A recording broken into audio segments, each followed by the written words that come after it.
अस्सलाम वालेकुम नाज़रीन, मैं हूँ आयशा रहमान और आप देख रहे हैं मेरा फेसबुक और यूट्यूब चैनल। अब से तकरीबन 18 साल कबल एक ख़ातून एक लड़की की शादी होती है इटली। इसका ताल्लुक़ बेसिकली सरगोदा से होता है और इसकी शादी इटली हो जाती है।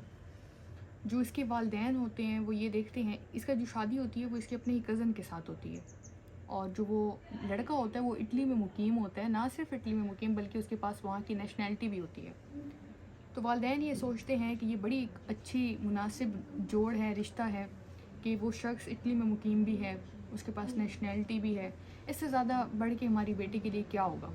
और हर वालिदैन यही सोचता है कि हमारी बेटी की जहाँ पे भी हम रिश्ता करें, शादी करें, वो वहाँ पे खुश भी रहे और हर माली तौर पे भी, ज़हनी तौर पे भी, हर लिहाज से। रिश्ता तय होता है, शादी हो जाती है। ये खातून ये बताती हैं कि इस रिपोर्ट को बीबीसी ने भी रिपोर्ट किया है, ये सारे मामले को। बीबीसी की रिपोर्ट के मुताबिक ये जो खातून है अब ये बताती है कि जैसे ही अगला रोज़ वलीमे का होता है तो मैं तैयार हो रही होती हूँ, ये कमरे में आता है ये शख्स और आके मुझे कहता है कि ये तस्वीर एक दिखाता है, इसकी शादी की तस्वीर होती है दोनों मियाँ बीवी की, और वो कहता है कि ये तस्वीर तुम्हारे कज़न के पास, इन्हीं का ये अपना कज़न होता है, उसके मोबाइल में कैसे आई है। वो लड़की कहती है मैं बड़ी कोशिश करती हूँ समझाने की कि हमारी शादी थी तो ये हो ही सकता है, एक नॉर्मल चीज़ है, शादी हो रही है, फंक्शन हो रहा है तो तस्वीरें हर एक के मोबाइल में होंगी, फिर वो तो हमारा कज़न है। वो फर्दर बताती है कि उसी रोज़ वलीमे के रोज़ ही वो मुझ पर तशद्दुद शुरू करता है, मुझे मारता है। बहरहाल ये टाइम गुजरता है, मैं अपने वालिदैन को भी बताती हूँ और फिर हम इटली चले जाते हैं। वालिदैन को मुसलसल ये बताती रहती है कि मेरा शौहर ऑन एंड ऑफ मुझ पर तशद्दुद किया करता है और मैं खुश नहीं हूँ, और ये जो सिलसिला शुरू हुआ है ये एक उस तस्वीर से शुरू हुआ है जिसकी कोई तुक भी नहीं है, लेकिन ये मामला चलता जा रहा है और रुकने का नाम नहीं ले रहा। माँ बाप इसको समझाते हैं कि अब तुम्हारी शादी हो गई है, फिर ऊपर से वो तुम्हारा कज़न भी है, तो तुम अब समझौता करो, तुम उसके साथ रहो, और वो तुम्हारा शौहर है, उसका तुम पे हक है। यहाँ पे गलती वालिदैन की भी है। अच्छा चलें, ये सारी चीज़ें होती रहती हैं इसी सारे टेन्योर में, सारे दौर में। इसके 3 बच्चे भी हो जाते हैं, शादी को 18 साल गुजर जाते हैं। अब ये पाकिस्तान आती है दोबारा सरगोदा में। ये जब पाकिस्तान आती है तो ये फर्दर बताती है कि मेरा शौहर अब शायद दूसरी शादी करना चाहता था, और उसने मेरे तकरीबन जितने भी पासपोर्ट थे, कागजात थे, पैसे थे, ना सिर्फ मेरा पासपोर्ट बल्कि मेरे 3 बच्चों के पासपोर्ट भी मुझसे छीन लिए, और मैं 1 साल से उसने मुझे घर में बंद कर रखा था। और इस तमाम तर चीज़ों में ना सिर्फ बाकी लोग बल्कि मेरे अपने माँ बाप और बहन भाई भी शामिल थे। उन्होंने भी मुझ पे काफ़ी रिस्ट्रिक्शन और चीज़ें लगा रखी थी, मुझे काफ़ी चीज़ों तक एक्सेस भी नहीं थी। अच्छा चलिए, ये सारी चीज़ें चलती रहती हैं। वो कहती है कि एक दिन मैंने हिम्मत की, मैंने अपनी ईमेल के थ्रू कम्युनिटी सेंटर जहाँ पे मेरे बच्चे स्कूल में पढ़ते थे उनसे मैंने कांटेक्ट किया और मैंने उनको बताया कि इस तरह से मेरा जो शौहर और मेरे बहन भाई हैं वो इंटरनेट तक मुझे एक्सेस नहीं दे रहे, और आप किसी तरह से कोशिश करें, इटली की एम्बेसी से रब्ता करने की कोशिश करें और मेरी यहाँ से जान छुड़ाएं।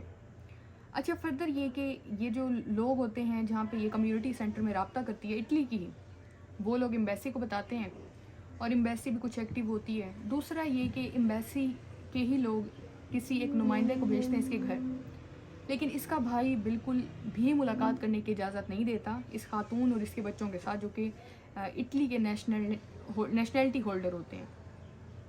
अब ये खातून बताती है कि मैं फ़र्दर हिम्मत करती हूँ, बड़ी कोशिश करती हूँ और किसी तरह से इस्लामाबाद जाके पहुँचती हूँ। जब मैं इस्लामाबाद पहुँचती हूँ तो वहाँ पे जाके मैं इटली की एम्बेसी जाती हूँ, वहाँ के इटालियन सफ़ीर से मिलती हूँ और उसको अपनी सारे मामलात बताती हूँ कि मेरे शौहर ने मेरे पासपोर्ट, मेरी तमाम चीज़ों को कॉन्फिस्केट कर लिया और वो मुझे नहीं दे रहा, मैं अब इजीली कहीं पे भी मूव भी नहीं कर सकती। वो तमाम डॉक्यूमेंट्स को प्रिपेयर करते हैं, कुछ दिन इस्लामाबाद में इनको रखते हैं और फिर सारे डॉक्यूमेंटेशन करने के बाद इनको इटली भेज देते हैं।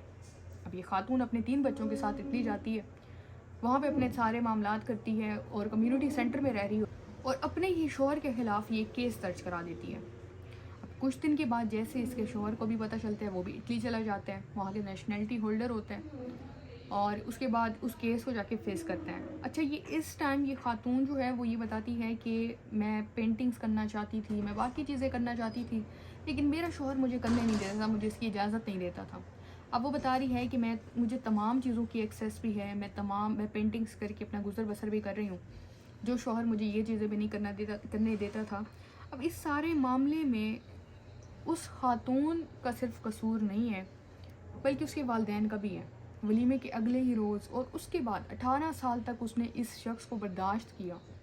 جو معاملہ تھا وہ ایک چھوٹی سی بات سے شروع ہوا، ایک تصویر سے۔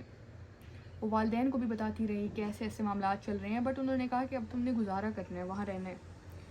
اسی طرح سے کافی کیسز ہیں جو ہمارے پاکستان میں نامور اداکارہ رہی ہیں، نامور شخصیت رہی ہیں، ان کے ساتھ پیش آیا کہ ان کے شوہر ان کے ساتھ کیا کیا سلوک نہیں کرتے تھے۔ ریسنٹلی ہی ہمارا ایک کیس موجود ہے، زارا ڈسکا کیس۔ کیا کیا گیا اس کے سسرال کی جانب سے کہ اس کے ٹکڑے کر دیے گئے ہیں۔ اب یہ معاملہ اٹلی میں چل رہا ہے اور اس کے شوہر کو ایک الیکٹرانک بینڈ پہنا دیا گیا کہ یہ اس کی ایکسیس اس کی بیوی اور بچوں تک نہ ہو، تاکہ یہ ان کو کوئی نقصان نہ پہنچا سکے۔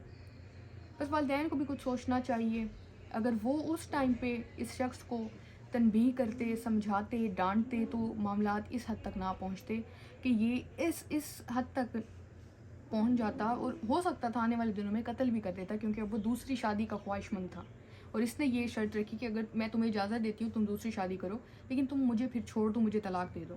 اور اسی بات پہ مزید معاملات بڑھے اور اس نے ڈاکومنٹس، پیسے، پاسپورٹ سب اپنے پاس رکھ لیے۔ فردر اپڈیٹس کے لیے اکاؤنٹس کو فالو کریں اور اپنے ہر طرح کے معاملات میں بہت ہی سوچ سمجھ کے فیصلہ کیا کریں۔ فردر اپڈیٹس کے لیے اکاؤنٹس کو فالو کریں۔ اللہ حافظ۔